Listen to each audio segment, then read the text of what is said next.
2026年4月、日本、沖縄の小さな港町で、一つの再会が静かに訪れた。そこから始まる物語は、10年という歳月が刻んだ、ある父と娘の深い絆の話だ。波場に一隻の小舟がついた。船から降りてきたのは、日焼けで黒くなった肌と、白くなった髭を蓄えた、一人の男だった。足元はおぼつかない。しかし、その腕に抱えていたものだけは、しっかりと離さなかった。それは、一束の手紙だった。紐で束ねられた。何百枚もの便箋、雨に濡れ、潮風に焼け、それでもなお、丁寧な文字が並んでいた。波場の端に、一人の若い女性が立っていた。彼女は男の顔を見た瞬間、声を失った。唇が震えた。目から涙がこぼれ落ちた。それでも、足が動かなかった。男はゆっくりと近づき、無言で手紙の束を差し出した。お前に、渡したかったものがある。その声はかすれていた。けれど、確かに温かかった。女性がその束を受け取ったとき、最初の一枚が目に入った。日付は、10年前。書き出しはこうだった。今日も、お前のことを考えていた。父は、娘を捨てたのではなかった。10年間、孤島で一人、毎日娘へ手紙を書き続けていた。それは、愛することしかできなかった男の、精一杯の生き方だった。なぜ父は島に渡ったのか、そして、何が彼を家族から引き離したのか、この父の名前と、その壮絶な過去に迫っていく。その男の名は、パク・ジョンスといった。1968年、韓国の南部、小さな港町に生まれた。幼い頃から、海を見て育った男だった。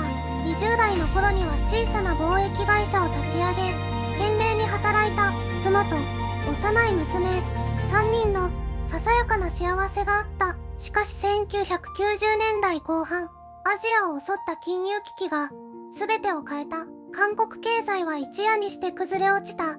会社は倒産し、借金だけが残った。取り立ては容赦なかった。朝も夜も玄関を叩く音が続いた。妻は泣いていた。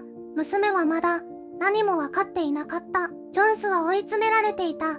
このまま家にいれば家族まで巻き込まれる。そう判断した彼は、ある夜、決断を下した。姿を消すことで家族を守ろうとしたのだ。2016年、彼が向かったのは日本の沖縄。その沖縄から船で数時間、人が住まない小さな無人島だった。島には電気もなかった。流通もなかった。あるのは、海と風と静寂だけだった。彼はそこで、たった一人で生き始めた。雨水を集め、魚を取り、土を耕した。誰とも話さない日々が続いた。しかしジョンスは、毎朝必ず一つのことをした。紙を取り出し、ペンを手に取り、娘の名前を書いた。それが彼の唯一の日課だった。故郷を離れたあの夜、彼は何を思っていたのか。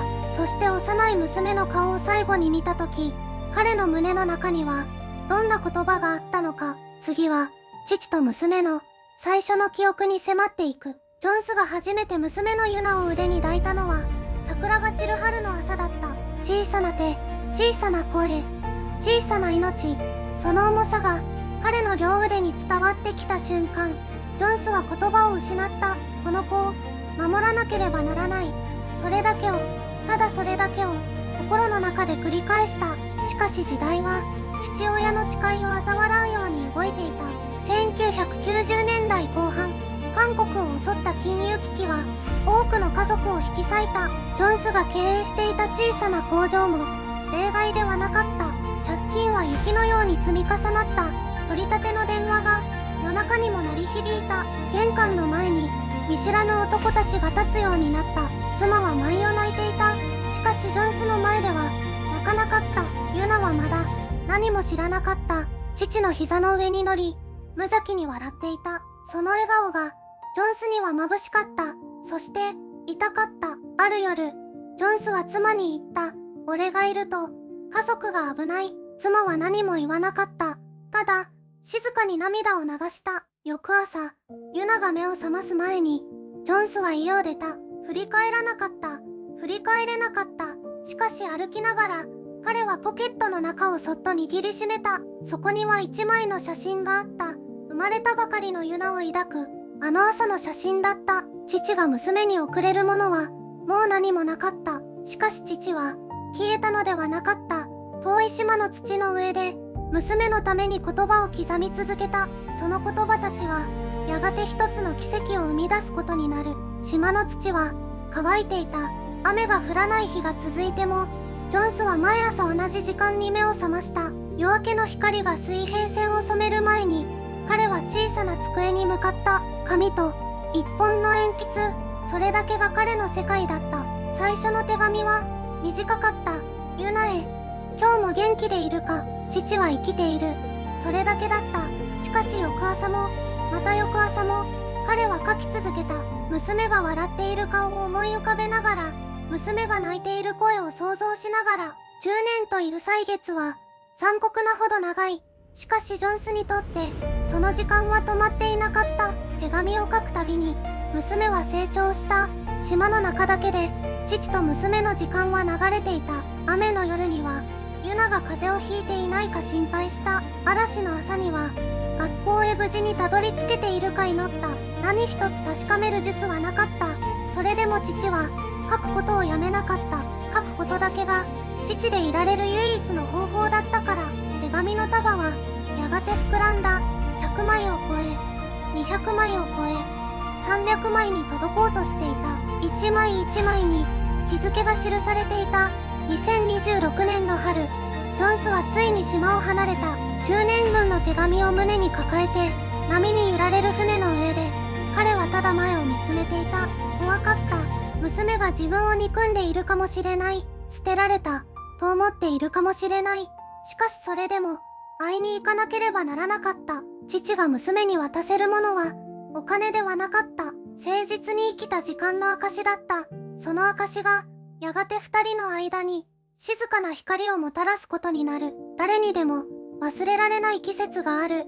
ジョンスにとってそれは、娘のユナがまだ幼かった頃だった。小さな手で父の指を握り、笑いながら走り回っていたあの日々、夕暮れの台所から漂う妻の料理の香り、狭いけれど温かな、あの家、あの頃は、それが永遠に続くと信じていた。しかし幸せとは、往々にして気づかぬうちに終わりを迎える。1990年代後半、経済の波は突然全てを飲み込んだ。信じていた人間に裏切られ、保証人として背負った借金は膨れ上がった。取り立ての声が、毎夜玄関の前に響いた。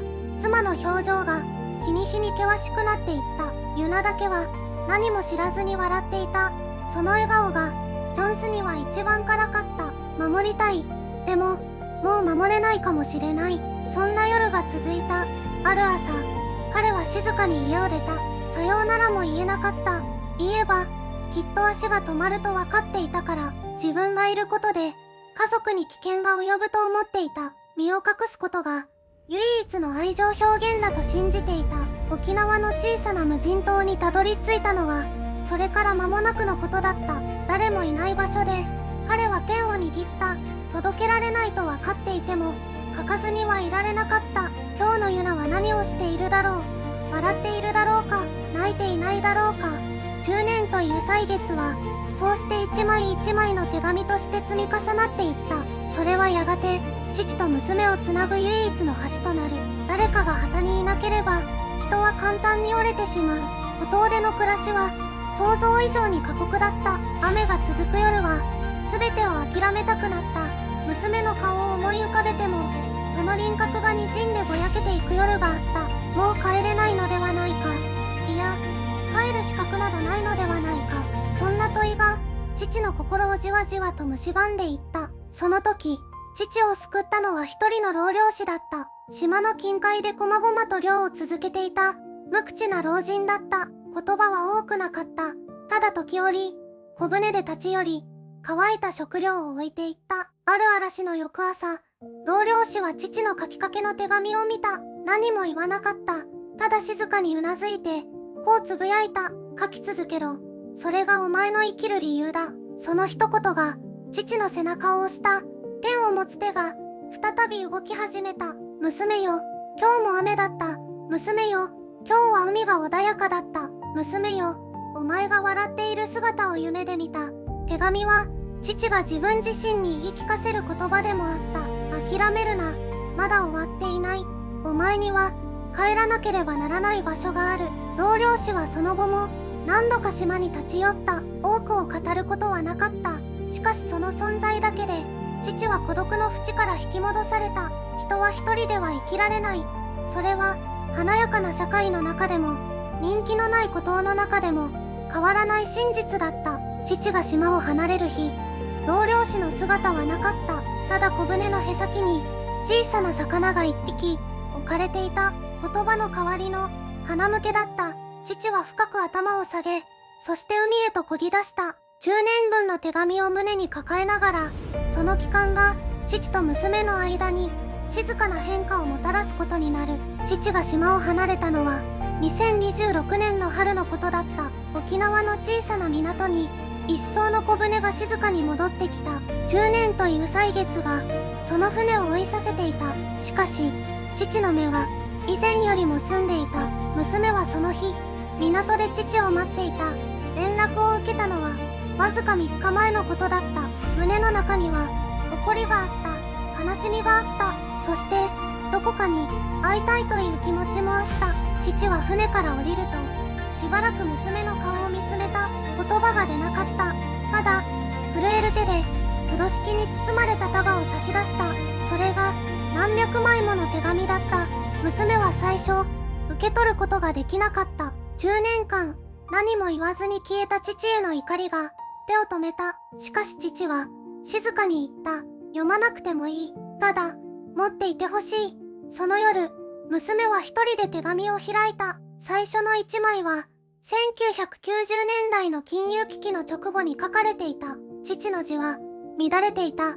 借金取りに追われ、家族を巻き込まないために、消えるしかなかったと書いてあった。娘を捨てたのではない。娘を守るために、姿を消したのだと。2枚目には、娘が初めて学校に入学したであろう日の想像が書かれていた。3枚目には、娘の誕生日への言葉があった。父は、島にいながら、ずっと娘の時間を数えていた。手紙を読むにつれて、娘の中で、何かが溶けていった。怒りではなく、悲しみでもなく、もっと深いところにある、何かが、人は変わることができる。許すことで変わるのではなく、理解することで変わるのだ。娘にとって、この夜が、その始まりだった。そして、父と娘の間に流れた10年の沈黙は、ついに言葉へと変わろうとしていた。娘は、手紙の束を胸に抱いたまま、しばらく動けなかった。何百枚もの詩が、彼女の腕の中で、かすかに震えていた。雨の音が、窓の外で静かに続いていた。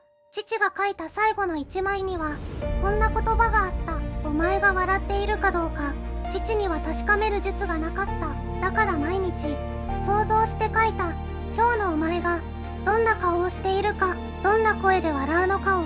娘は、唇を噛んだ。泣くまいとした。でも、涙は、意志よりも先に落ちた。父は逃げていたのではなかった。借金取りから家族を守るために、自分だけが消えた。自分が消えることで、娘と母の暮らしを、つなごうとした。無人島という孤絶の中で、父が選んだのは沈黙ではなく、届かない言葉を書き続けるという、静かな愛だった。10年分の手紙は、10年分の後悔ではなかった。10年分の祈りだった。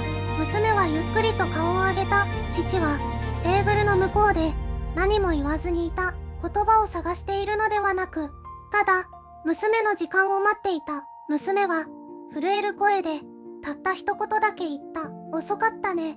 お父さん。その言葉は、責めていなかった。ただ、寂しかった。と、それだけを伝えていた。父の目から、初めて涙がこぼれた。二人の間に流れた10年の沈黙が、この瞬間、ようやく解けた。許すとか、許さないとか、そういうことではなかった。ただ、父と娘が、もう一度、同じ時間の中に立っていた。それだけで、十分だった。そして今、2026年の春、二人は初めて、同じ食卓に座ろうとしていた。2026年の春、沖縄の小さな島から帰ってきた父は、娘と同じ町で暮らし始めた。同じ空の下に2人がいる。それだけで何かが変わり始めた。父は毎朝早く起きる。島での10年間で染みついた習慣は都会に戻っても消えなかった。夜明け前の静けさの中で父はコーヒーをいっぱい入れる。そして窓の外を見る。かつて島の朝焼けを見ながら手紙を書いていたように、娘に届けられなかった言葉を今は直接伝えられる日々に静かに感謝しながら、娘のなおは仕事を続けている。社会福祉の現場で傷ついた人々に寄り添う仕事だ。父がいなかった時間が彼女をそこへ向かわせた。孤独の痛みを知っているから誰かの孤独に気づける。あの10年は無駄ではなかった。2人は月に一度食事をする。特別なことは何もない。ただ向かい合って食べて話す。それがかつては夢でしかなかった。父が書き続けた手紙は今もなおの部屋にある。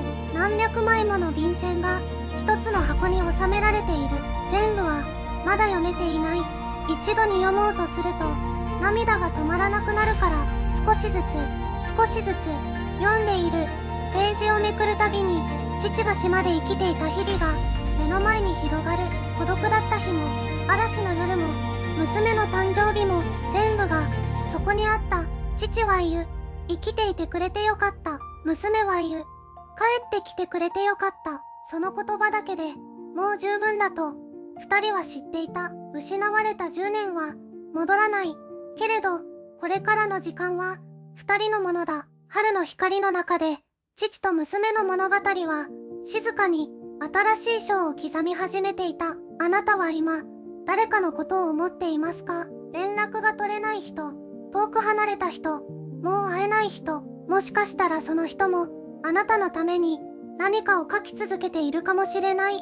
声に出せなかった言葉を誰にも見せられない場所で毎日積み重ねているかもしれない。愛はいつも見える形をしているわけではありません。沈黙の中にも距離の中にも愛は生きています。